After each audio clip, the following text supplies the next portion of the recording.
waxaan kuu sheegahayaa sideedaba ra'iisul wasaaraha iyo madaxweynuhu ma dirir karaan.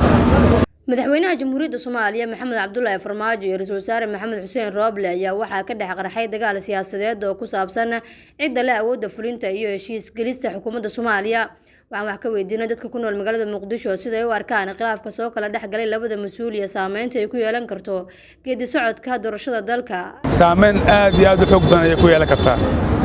maxaa yeelay xilligan oo kale maahan xilli la khilaaf ama dood iyo xanaf wax keeni kara xilli la sameeyo maaha xilligan oo kale laana maxaa yeelay dad badan oo hadda wax badan ayaa nabro badan ayaa la soo dhayay dadkuna waxay hadda diyaar u yihiin doorashadii marka haddii khilaaf dadka waaweyn dhexdooda oo ka yimaado doorashada dhib ay u keeni kartaa xataa amniga dhibaato badan ay u keeni kartaa maxaa yeelay waa la kala shakinaa difaaca la kala gelaa waxaa imaanaya maaragtay sii jiidasho taas marka waxay dhib u keeni kartaa geedi socodka nabadda iyo maaragtay doorashada hadda macnaha qayb ka bilaabatay in la soo haray maaragtay ergooyinka marka dhibaato badan ay u keeni kartaa marnaba saameyn kuma yeelan karo waxaa jira xuquuq dastuuri ah oo wasiirka koowaad u saamaxayo inuu sii wado howlaha dhammaystiro xiriirada kale oo diblomaasiyadeed wixii macquulana uu sii wado marka saameyn marnaba kuma yeelan karo madaxweynaha waqtigiisu waa dhammaaday waxaan uu soo saarayo 8 Febraayo ka hor ayay ahayd muddo badanaa laga codsanayo inuu soo saaro marka uu dantiisa rabo inuu ka arko ama mushkilad geliyo dimuqraadiyadda urdanka ee sii soconaysa ayuu soo saaraa madaxweynaha waqtigiisu muddaxileedkiisu dhammaaday yani xilligan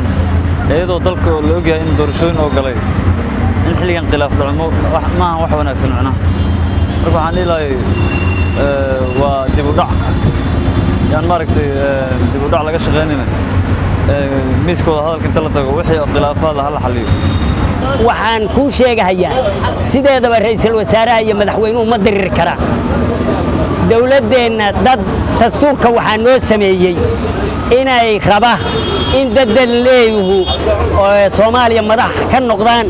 oo ay isku qabsadaan dhaqaalaha iyo xukuumadda iyo fulinta kulligeed ra'iisul wasaaraha leh waana sidoo uu sheegay madaxweynaha hadda noo joogaana mid farageliye maaha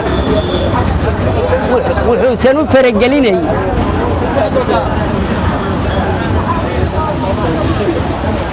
dalka isku hayntiisa iyo ilaalintiisa yaa madaxweynuhu u xilsaaray wax dhaqaalaha madaxweynuhu dastuurka noo qoran shughul kuma leh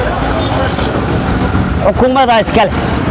asagu mushaarkiisa u qaato yaa madaxweynaha iyo dadkii dalka u dhaawacmay ama agoonta iyo ciidamada jajabka iyo danyarta buu siiya hataa ilmihiisa kuma biiro ra'iisul wasaaruhuna dalka siduu u aslaaxin lahaa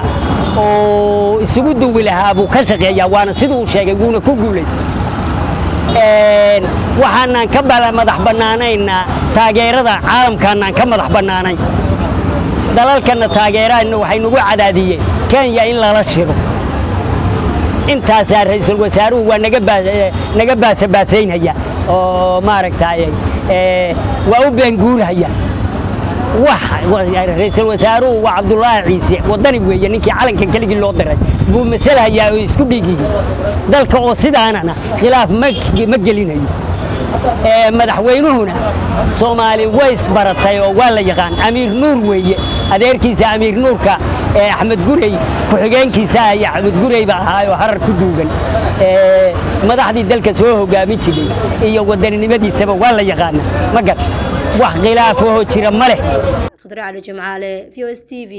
Muqdisho.